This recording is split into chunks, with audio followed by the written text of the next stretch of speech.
Mga kaibigan, ito lang nga yung tinakayanan. Saging-saging at sabaw. Ayos na. May papaya, may buto-buto ng manok-nok at saka malunggay. Ayos na. Higop sabaw. Ay, samahan niyo si Deroning dito. Hello sa inyong lahat dyan. Magandang umaga, magandang tanghali. Sa mga bagong gising, ayan, kain tayo. Ito lang yung ating nakayanan, mga kaibigan. Harap.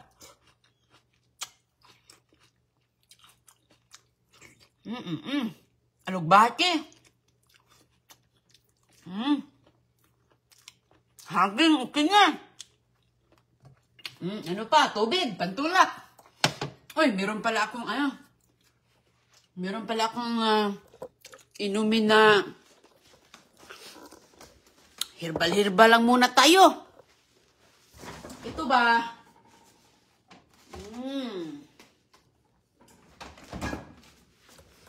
Lagyan lang natin ito ng tubig. Ano to siya, mga kaibigan?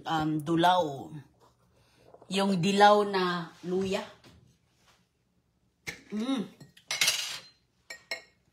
Walang kape-kape. Mahal ang kape ngayon. Pati asukal. Ito na. Dula-dulaw na lang tayo. Lagyan natin ng tubig. Kasi medyo matapang-tapang po yan. At saka, lagyan natin ng konting honey. Okay? Ayan. Puro po siya. Original puro to. Uy. Tinidor. Tinidor pa ang aking nakuha. Ayan. Diba mga kaibigan? Ayos. Ayan. Magsaging-saging na tayo. Okay na yan. Puro na nag-bubbles. Wildflower. Galing yan sa wild na bulaklak. Ayan, lagyan natin ng puro. Diba, pwede na to. Ayos na to. Kontento na tayo nito, mga kaibigan. Kumusta na? Kumusta na sa Pilipinas? Nagkaano na ngayon? Nagkalaglaga na. Hindi na umamin. Ayan, mga kababayan.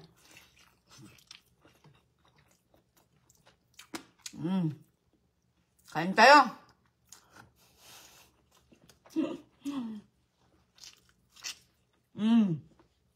Sarap ng saging. Papaya, lagyan natin ng buto-buto ng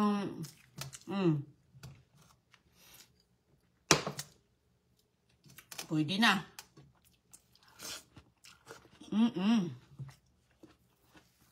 Sarap. Basta na kayo dyan, mga papaya mo.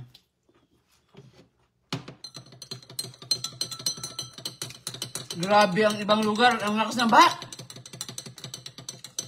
Ang lakas ng baha, mga kaibigan. Kaya wag niyong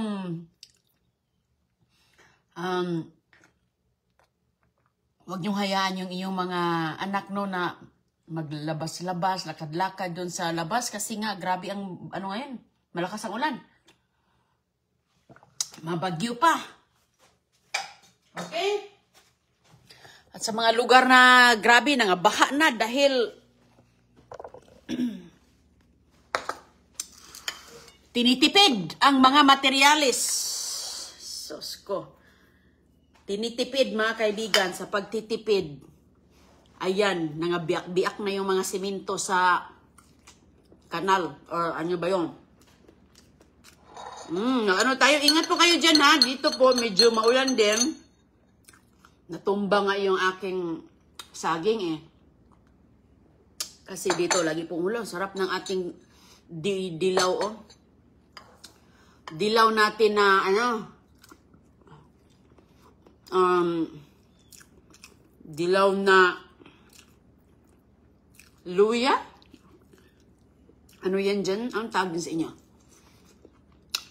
Dulaw yan sa amin.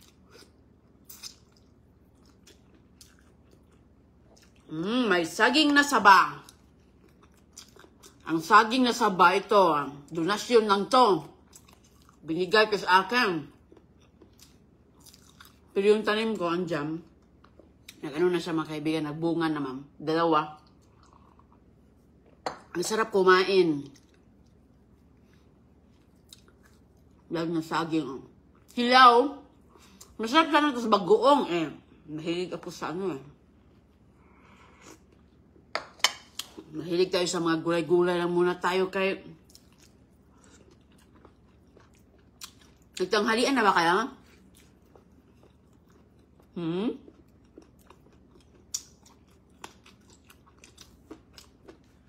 Sanay nagtanghalian na kayo dyan.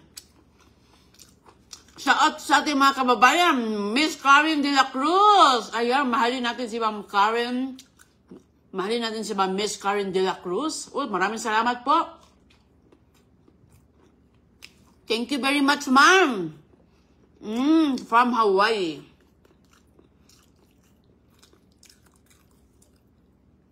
Grabe. Sus mga kaibigan, manood tayo ng balita. Ako'y na-stress. Nakikita niyo ba dyan? Sus ko. Grabe, no? Mahirap. Galing ako sa hirap, kaya naaawa ko sa mga tao dyan sa Pilipinas, yung mga mahihirap. Grabe. Mayroon ako nakita. Isang binatilyo ata yun. Basta bata pa siya. Nangisda. Ayun, malakas ang baha. Nasama siya. Grabe. Sa paghahanap ng pagkain, nadali siya sa baha. Diba? Kawawa. Kaya, sabi ko, sus ko, kung ganun man sana kalaking pera, malaking tulong na yun sa mga mahirap. Lalo na yung mga may kapansanan. Kaya,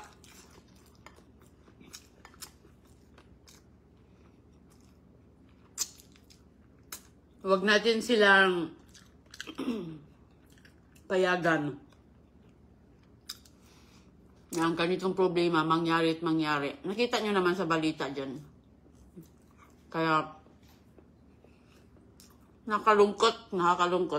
Ang daming mga pamilya na hindi magkasama dahil nag-abroad, tiniis para mabigyang buhay ang pamilya sa Pilipinas, di ba?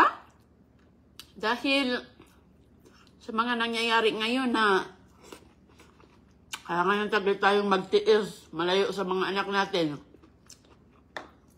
para mabigyan ng ganito, ganyan, magandang buhay. Pero, sus, kalaki-laki.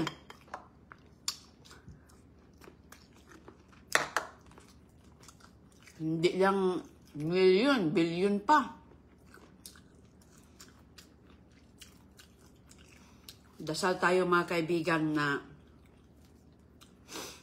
sana'y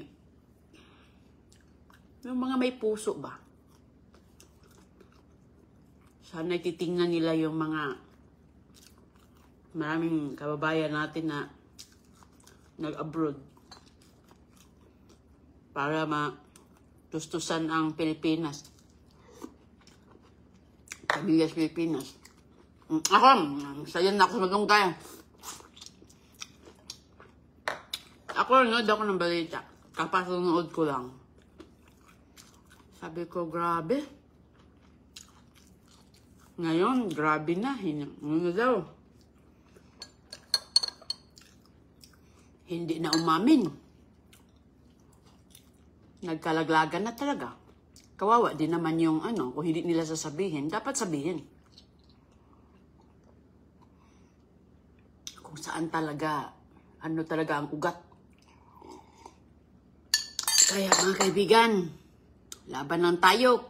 Basta saan tayo masaya. Maging kontento tayo. Basta sa malinis na paraan. Marami akong mga klase.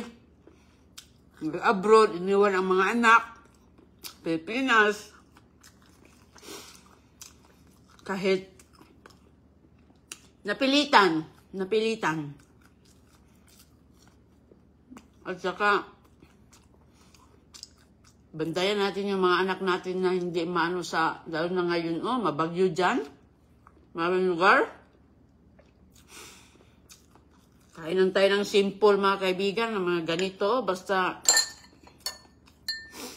galing din naman sa ating sariling sikap.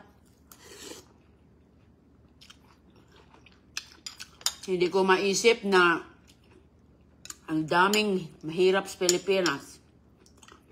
Pero kaya pa rin nilang gawin. Pati mga eskwelahan, hindi natapos. Sa aming bukid, may kalsada doon. Sus ko. Yung mga saging na dumadaan, hindi na makadaan. Yung mga saging na truck kasi maano sa putik.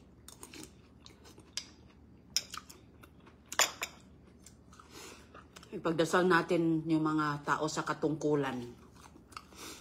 Sana'y magkaroon ng mga konsensya. At hindi tayo papayag mga kaibigan, Kasi nga, ano nang mangyari sa ating yung mga bagong tubo ngayon? Nakakaiyak talaga. Grabe, naawa talaga ako nung bata na nangingisda siya. Nadali sa baha. Tingnan nyo nga naman. Dahil sa paghihirap, naghanap ng maulam.